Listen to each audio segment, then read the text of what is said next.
예수님 당시에 팔레스타인은 크게 세 부분으로 나눠져 있었습니다. 가장 팔레스타인의 북쪽은 갈릴리입니다. 그리고 중간은 사마리아가 있고요. 그 남쪽에 유다가 있었습니다. 여러분, 사마리아 사람들은 유다 사람들하고 다릅니다. 혈통 자체가 다릅니다. 그런데 그 북쪽의 갈릴리랑 남쪽의 유다는요, 같은 유대인입니다. 같은 유대인이라고 함에도 불구하고 그들의 삶을 보면은, 그들의 마음을 보면은 너무나 다른 겁니다. 남쪽 유다 사람들은 그래도 경제적으로, 정치적으로 삶이 참 많이 안정되어져 있고요.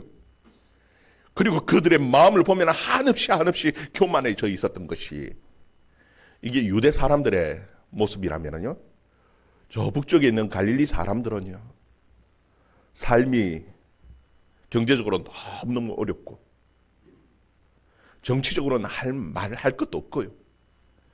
그들의 마음은 열등감으로 가득 차 있었던 것이, 한없이 낮아져 있었던 것이, 이것이 갈릴리 사람들의 모습이었습니다. 여러분, 마태복음 4장에 이 갈릴리 사람들을, 그들의 삶을 뭐라고 표현하느냐 하면은 흑암의 땅이고 사망의 그늘에 놓여진 땅이고 그 사람들이라고 표현하고 있는 겁니다. 마태복음 4장 15절 16절 말씀, 마태복음 4장 15절 16절 말씀 우리 같이 한번 읽어봅니다. 시작.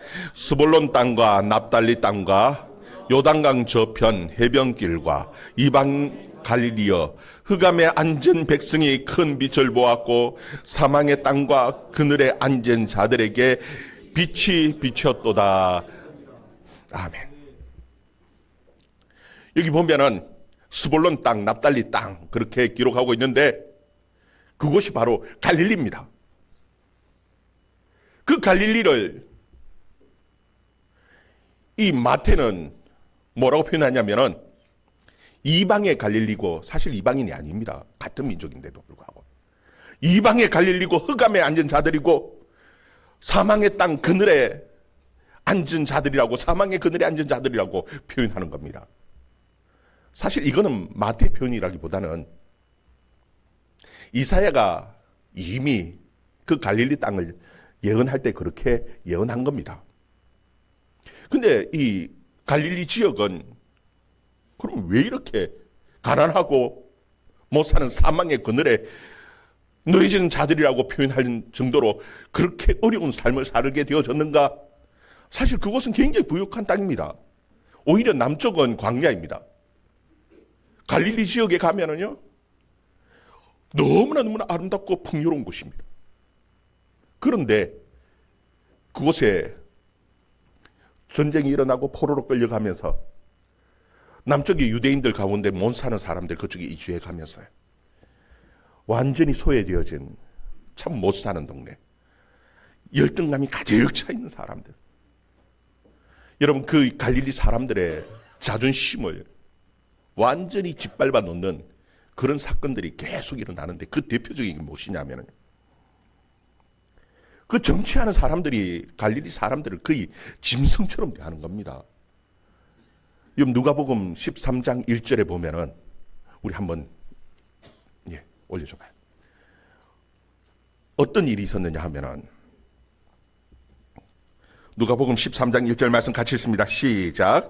그때에 마침 두어 사람이 와서 빌라도가 어떤 갈릴리 사람들의 피를 그들의 제물에 섞은 일로 예수께 아뢰니.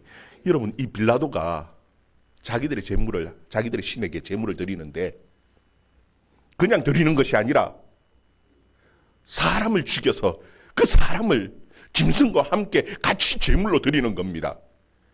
근데 그 제물로 드린 사람이 죄인도 아니고 너무나 지극히 평범한, 거기 보면 성경에 어떤 갈릴리 사람입니다. 어떤 갈릴리 사람. 불특정한 사람입니다. 그냥 어떤 갈릴리 사람 아무나 닥치는 대로 그냥 잡아서 죽여서 짐승처럼 제물로 바치는 일들이 일어나는 겁니다. 여러분, 이게 빌라도만 그런 게 아닙니다. 요세푸스의 역사학자 요세푸스의 그 기록에 보면, 역사 기록에 보면은요, 헤롯 안티파스도 똑같이 자기가 제사를 드리는데, 사람을 잡아서 제사를 드리는데 누구를 죽였느냐 하면 갈릴리 사람, 어떤 갈릴리 사람들입니다. 아무나 닥치는 대로 누구든지 잡아서 그냥 죽여서 제물로 그냥 자기들 신에게 바치는 겁니다. 짐승처럼 바쳐. 그래서 이사야 선지자는 그 땅을 가르쳐서 뭐라고 표현하느냐면 사망의 그늘에 앉은 자들이라는 겁니다. 언제 어떻게 죽을지 모르는, 아무도 그들에게 관심 가져주지 않는, 정치적으로 소외된 지역이었고 경제적으로 못 살고 소외되어진 지역, 한없이 열등감에 가득 차 있었던 사람들이 어떤 사람들이냐 하면 바로 이 갈릴리 지역의 사람들이었습니다. 불쌍하지요. 사람 대접조차도 받지 못하던 그 사람들에게 소식이 들려온 것이 있었습니다. 유다의 광야 가운데에 선지자가 와서 하나님의 말씀을 선포하고 전한다라는 겁니다. 정말 하나님의 말씀이 그립고 사모하는 마음에 그 멀리 그 갈릴리 땅에서 유다 광야까지 그 하나님의 말씀을 듣기 위해서 갈릴리 사람들이 몰려간 겁니다. 그 광야에서 외치는 그 세례 요한의 설교를 듣는데요, 아마 그들의 마음이 너무나 시원했을 거예요. 요한의 설교가 보면은요, 어떤 설교냐 하면은 그 유다의 지도자들을 향해서 뭐라고 얘기하냐면, 이 독사의 자식들아, 너희가 회개하고 세례를 받으라고 막 외치는데요, 하나님의 심판이 도끼가 나무 뿌리에 놓여 있는 것처럼 하나님의 심판이 임했다라고 설교할 때에 아마 갈릴리 사람들의 그 마음은 너무나 시원했을 거예요. 여러분, 그런데 그 세례 요한의 그 설교 메시지의 핵심은 그냥 무조건 회개하라고 막 때리는 설교가 아닙니다. 세례 요한의 설교의 핵심은 우리는 이미 지난 시간 봤듯이 예수 그리스도를 하나님의 아들이라고 증거하는 것이, 그것이 요한의 설교의 핵심이었습니다. 요한은 그 설교를 듣기 위해서 찾아온 사람들에게 예수님을 향해서 뭐라고 소개하느냐면 세상 죄를 지고 가는 하나님의 어린 양이라고 외쳤습니다. 여러분, 그러면은 그 정말 사모하면서 찾아왔던 그 갈릴리 사람, 유다 사람들은요, 그 요한의 설교를 듣고 예수님을 따르고 예수님의 제자가 되어야 하는데, 예수님을 믿고 예수님을 영접해야 하는데도 불구하고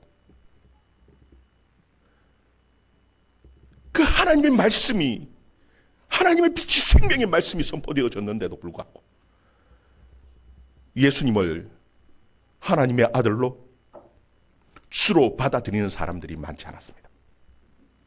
그 수많은 사람들 가운데에 두 사람 보면은 이름이 거론되어져 있는데, 베드로의 형제 안드레 그리고 빌립, 이 두 사람이 그 예수님의 제자로 따라가는 겁니다. 여러분, 오늘 기록되어져 있는 이 말씀은요, 예수님을 따랐던 그 빌립이 그 친구 나다나엘에게 예수님을 소개하는 말씀이 오늘 성경에 기록되어져 있는 거예요. 우리 45절, 46절 말씀 같이 한번 읽어봅시다. 오늘 본문의 말씀,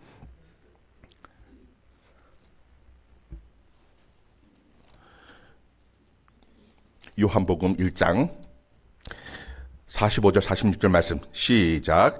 빌립이 나다나엘을 찾아 이르되 모세가 율법에 기록하였고 여러 선지자가 기록한 그 일을 우리가 만났으니 요셉의 아들 나사렛 예수니라. 나다나엘이 이르되 나사렛에서 무슨 선한 것이 날 수 있느냐.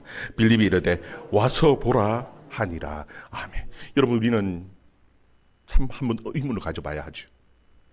세례 요한이 예수님을 가르쳐서 하나님의 아들이라고, 세상 죄를 지고 가는 하나님의 어린 양이라고 그렇게 전가하는데도 불구하고, 그렇게 그 멀리에서 갈릴리에서 유다 그 광야까지 그 하나님의 말씀을 사모해서 찾아왔던 그들이 왜 예수를 하나님의 아들로 영접하지 못했을까? 여러분, 그 이유가 무엇이라고 생각합니까? 여러분, 그 이유는 다른 게 아닙니다. 그들의 마음입니다. 그들의 마음이 아직 하나님의 아들을 받아들일 만큼 마음의 준비가 되어져 있지 못한 겁니다. 마음이 너무너무 낮아져 있었어요. 혹은 마음이 너무너무 교만하게 높아져 있었어. 예수님을 보면서 예수님을 아주 우습게 업신여기는 겁니다.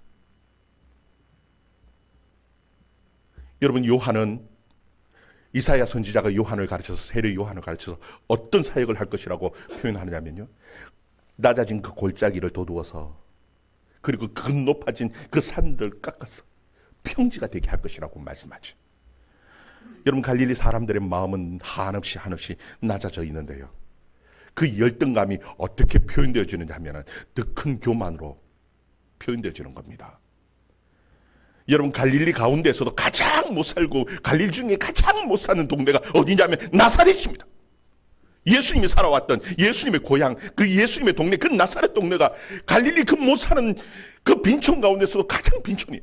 그러니까 나다나엘이 하는 말이 무엇이냐면, 첫 마디가, 야, 나사렛에서 무슨 선한 것이 나겠냐. 그 못 사는 갈릴리 가운데서도 가장 못 사는 동네 나사렛에서. 이게 그들의 선입견입니다. 그들의 교만이죠. 어떻게 보면은 열등감이 교만으로 표현되어지는 것보다 그런 거예요. 우리 못 사는데, 그런데 더 못 사는 사람 보면서 무시하는 겁니다. 그 나사렛은 무슨, 여러분, 예수님을 따르지 못했던 가장 중요한 이유는요, 예수님이 보니까 정말 하나님의 아들 같아 보이는 구석이 한 군데도 없는 겁니다. 못생겼지요, 가난하지요, 볼품없지요, 우리보다 더 못 산 동네에 사는 겁니다. 더 못 배운 겁니다. 직업을 보니까 참 대단한 직업도 아닙니다. 그냥 목수입니다. 가난한 목수에. 그러니까 아무도 하나님의 어린 양이라고, 하나님의 아들이라고 선포하는데도 불구하고 관심 갖지 않고 떠나가 버리는 거예요. 그래도 나다나엘은 그래도 나은 겁니다. 빌립이 와보라고 할 때에 와볼 수 있는, 그래도 그 마음이 여유가 있다라는 것이요, 그래도 참 낫지요. 그 대부분의 사람들은요, 무시하고 떠났습니다. 여러분, 우리의 마음이 너무 중요합니다. 사모하는 마음도 중요하지만, 혹시 여러분 마음속에 교만한 마음이 있다면요, 깎여져야 합니다. 혹시 여러분 속에 열등감이 가득 차 있다면요, 그것이 또 다른 교만으로 나타납니다. 남들을 무시하고, 남들을 비웃고, 사실 그게 교만이 아니라 사실은 열등감인데 교만의 모습으로 나타나지. 그런 마음 가지고는 하나님을 만날 수도 없고요, 하나님의 말씀을 받아들일 수도 없고요. 여러분, 낮아진 마음은 도도해지기를 바랍니다. 그리고 교만한 마음은 좀 깎여지기를 바랍니다. 그래서 정말 하나님의 은혜를 받을 수 있는 준비되어진 그 옥토 같은 마음이 저와 여러분의 마음이 되어줄 수 있기를 주의 이름으로 축원합니다. 나다나엘은 빌립의 말을 듣고 그래도 와보라는 그 말에 예수님을 만나러 갑니다. 예수님께서 그 나다나엘을 보시면서 하시는 첫 말씀이 무엇이냐 하면요, 야, 너는 그래도 참 이스라엘이구나. 너 마음속에는 그래도 간사함이 없구나. 예수님께서 그 나다나엘을 보시면서 하시는 말씀이에요. 우리 47절, 48절 말씀. 47절, 48절 말씀 같이 읽습니다. 시작. 예수께서 나다나엘이 자기에게 오는 것을 보시고 그를 가르쳐 이르시되 보라 이는 참으로 이스라엘 사람이라 그 속에 간사한 것이 없도다. 나다나엘이 이르되 어떻게 나를 아시나이까? 예수께서 대답하여 이르시되 빌립이 너를 부르기 전에 내 무화과 나무 아래에 있을 때에 보았노라. 아멘. 예수님께서 나다나엘을 보시고 첫 말씀이 야 너가 참 이스라엘이다. 여러분 그 말씀 속에는 거짓 이스라엘도 있다라는 거지. 너 속에는 간사한 것이 없다. 여러분 거짓 이스라엘 그리고 그 가운데 거짓된 간사함이 있는 사람들도 있다라는 겁니다. 예수님께서 가장 야단을 많이 친 성경에 보면은 그 사람이 바리새인들입니다. 예수님께서는 그 바리새인들을 뭐라고 표현하시냐면은 회칠한 무덤이라고 말씀합니다. 속에는 푹푹 썩었는데 겉은 버지런하게 회를 칠해놓은 아주 멋있는, 그런데 속은 무덤입니다. 썩어 문드러졌습니다. 그 간사합니다. 거짓된 겁니다. 열심히 신앙생활 하는 것 같습니다. 길거리에 나와서 손을 들고 모든 사람들이 보는 앞에서 막 기도를 하고요. 헌금할 때도 막 돈자루 막 넣으면서 내가 얼마나 신앙이 좋은지 막 보여주려고 하는 것 같은데, 그런데 정작 그 속은 썩은 그런 무덤 같다. 간사하다. 여러분 나다나엘은 그렇지 않았다라는 겁니다. 나다나엘은 그래도 하나님 앞에서 진실한 사람이었습니다. 하나님의 은혜를 사모하는 참 이스라엘이라고 예수님께서 그를 인정해 주시는 거예요. 나다나엘이 아니 예수님이 어떻게 나를 아십니까? 나를 아십니까? 물어요. 예수님께서 하시는 그 대답은요 너무나 엉뚱한 대답 같습니다. 뭐라고 말씀하시냐? 빌립이 너를 부르기 전에 이미 내가 너를 무화과 나무 아래에서 보았다라는 겁니다.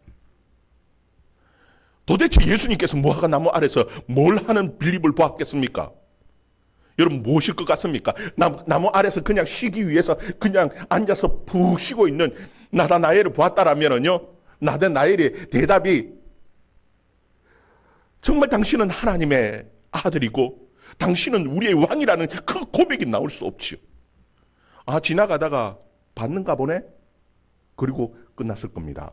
그런데 이 나다나엘의 대답이요, 당신은 정말 하나님의 아들이고 당신은 우리의 왕입니다라는 이 고백이 나오기 위해서는요, 무화과 나무 아래에서 사람들은 알 수 없는, 어느 누구도 알 수 없는 오로지 하나님과 자신만이 아는 특별한 하나님의 은혜의 체험이 있었기 때문에, 그것 아니면은 이 대답이 나올 수가 없습니다. 아무도 모릅니다. 빌립도 모르고 어느 누구도 모릅니다. 누가 압니까? 하나님만 알고 그리고 자기가 하는 겁니다. 이 나다나엘은 우리는 짐작할 수 있는 것이 있죠.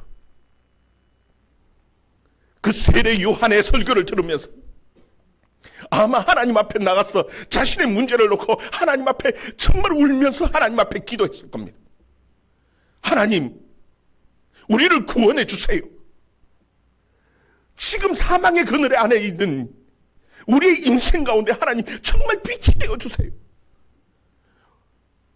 하나님 우리를 도와주세요. 하나님 우리를 구원해 주세요. 어느 누구도 알 수 없는 진실한 그 기도를 하나님 앞에 드렸을 겁니다. 그리고 하나님께서는 그에게 어느 누구도 알 수 없는 큰 은혜를 그 무화과 나무 아래에서 부어주셨을 거예요. 이 혼자만이 아는 이 특별한 하나님과 자신만의 그 은혜의 체험을요, 누가 알았다고요? 예수님이 아는 겁니다. 내가 거기서 봤다라는 겁니다. 하나님의 아들이 아니면 도저히 알 수 없는 것을, 그 나다나엘의 마음, 그 정말 절박하고 하나님 앞에 사모하는, 은혜를 사모하는 그 마음을 하나님의 아들 예수 그리스도는 아십니다. 여러분, 우리의 마음을 누가 합니까? 어느 누구에도 말 못할, 정말 하나님 앞에 나와서 눈물을 흘리면서 하나님 앞에 기도하는 그 모든 우리의 그 간절한 기도를 예수님은 우리에게 분명하게 말씀합니다. 내가 보았다. 내가 안다. 그게 무화과 나무 아래에서 정말 아무도 모르는 혼자서 골방에서 혹은 아무도 없는 성전 구석에 앉아서 내가 눈물을 흘리면서 하나님 앞에 기도하는 그 기도의 제목이라 한다 할지라도 예수님은 우리에게 분명하게 말씀합니다. 내가 보았다. 내가 안다. 내가 들었다. 여러분, 예수님께서 아시고 들으시면 다 해결되어지는 겁니다. 우리를 아시는 주님입니다. 여러분, 기도하면서 하나님 앞에 은혜를 구할 수 있기를 바랍니다. 진실함이 중요합니다. 거짓됨으로 포장함으로 하나님을 영화롭게 할 수 없습니다. 우리에게 분명히 그러면 야단치실 겁니다. 내가 얼마나 높았느냐 낮았느냐 중요한 것이 아닙니다. 진실함으로 하나님 앞에 나아갈 때 예수님께서는 우리에게 분명하게 말씀합니다. 너가 참 이스라엘이다. 너 속에 정말 간사함이 없고 진실한 것을 내가 알겠다. 내가 너를 보았다. 여러분, 예수님의 대답은 여기서 끝나지 않습니다. 이 나다나엘에게 엄청난 큰 축복을 예수님께서는 나다나엘에게 해주고 계시는 거예요. 우리 50절, 51절 말씀, 50절, 51절 말씀. 우리 같이 읽습니다. 시작. 예수께서 대답하여 이르시되 내가 너를 무화과 나무 아래에서 보았다고 함으로 믿느냐? 이보다 더 큰 일을 보리라. 또 이르시되 진실로 진실로 너희에게 이르노니 하늘에 열리고 하나님의 사자들이 인자 위에 오르락 내리락 하는 것을 보리라 하시니라. 아멘. 예수님께서는 나다나엘에게 더 큰 축복을 말씀합니다. 진실로 진실로 너희에게 이르노니 뭐가요? 하늘이 열리고 하나님의 사자들이 인자 위에 오르락 내리락 하는 것을 너가 보리라. 여러분, 이 하늘이 열리고 천사가 사닥다리를 타고 오르락 내리락 하는 것을 본 사람이 있습니다. 구약 성경에 보면 창세기에 보면은 창세기 28장에 보면은 야곱이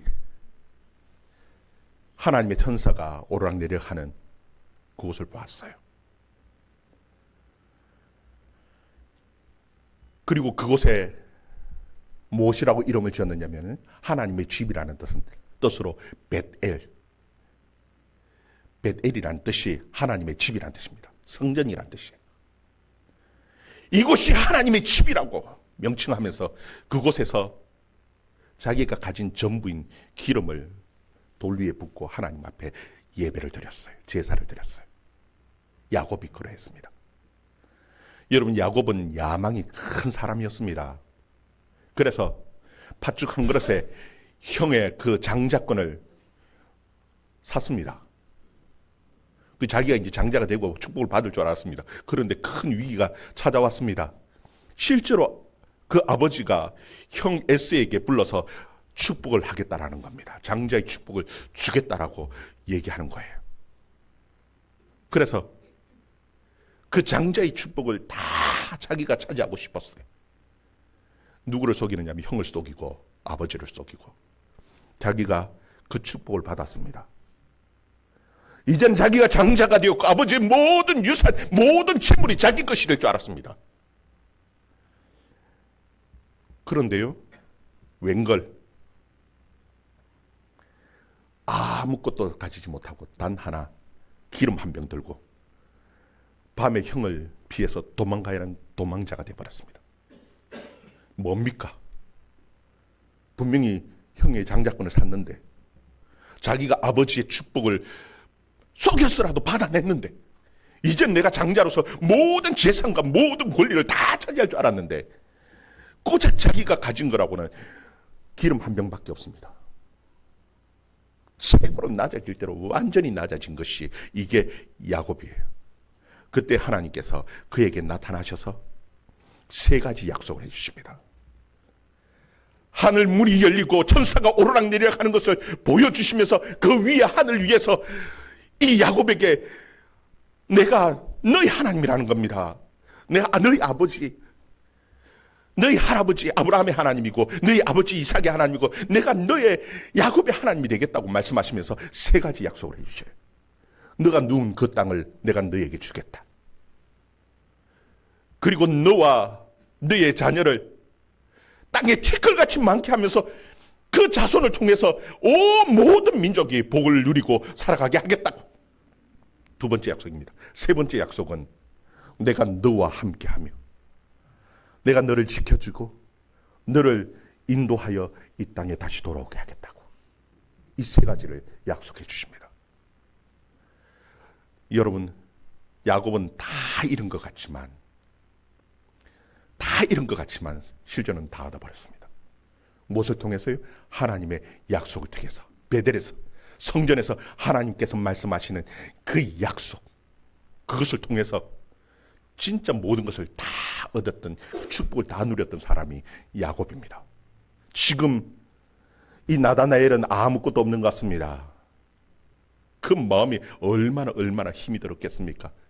여러분, 그 무화과 나무 아래서 어떤 기도를 드렸는지 우리는 알 수 없습니다. 그러나 예수님은 아시죠. 그러면서 예수님께서 그에게 하시는 약속이 무엇입니까? 성전에 대한 약속을 해주시는 겁니다. 여러분, 진짜 성전이 무엇이냐면 예수님이 성전이었습니다. 성전을 헐라 3일 만에 내가 짓겠다고 말씀하셨죠. 예수님께서 약속하신 것이 무엇입니까? 하늘이 열리고 하나님의 사자가 어디에 위에요? 인자 위에입니다. 예수님 자신이 죽으시고 부활하시면서 성전이 되셨습니다. 예수님을 믿는 자들에게 주시는 동일한, 우리에게 주시는 하나님의 축복의 약속입니다. 우리는 세상 가운데 아무것도 없는 것 같고 때로는 하나님 앞에, 하나님 내가 왜 내 인생이 이렇게 없고 부족합니까? 때로는 눈물을 흘리면서 하나님 앞에 기도하는 것 같은데 하나님께서 우리에게 엄청난 큰 축복을 약속해 주고 계시는 겁니다. 누구를 통해서요? 예수 그리스도를 통해서. 하나님의 성전에 나와서 하나님 앞에 예배하는 하나님의 백성들에게 하나님께서는 엄청난 축복을 약속해 주고 계시는 것이에요. 그래서 야고보 선지자는요, 뭐라고 표현하느냐 하면요, 여러 가지 시험을 당하거든 온전히 기뻐하라고. 그러면서 낮은 자는 그의 높아짐을 자랑하고 부유한 자는 그의 낮아짐을 자랑하라고 얘기합니다. 여러분, 혹시 여러분 마음속에 내가 남들보다 조금 많이 가졌다고 한없이 교만해져 있습니까? 낮아짐을 자랑할 수 있기를 바랍니다. 겸손해져야 됩니다. 혹시 내가 남들보다 좀 못 가졌다고, 어렵다고 한없이 열등감 속에 사로잡혀 있습니까? 아니요, 부함을 자랑할 수 있기를 바랍니다. 왜냐하면 하나님께서 우리에게 향한 더 큰 하나님의 축복이 이미 준비되어져 있고 주시겠다고 약속하시지 않습니까? 여러분의 부유함을 자랑할 수 있기를 주의 이름으로 축원합니다. 그래야 하나님의 은혜가 우리 가운데 임합니다. 낮아진 마음은 도도져야 합니다. 한없이 교만해져 있다면 깎아져야 합니다.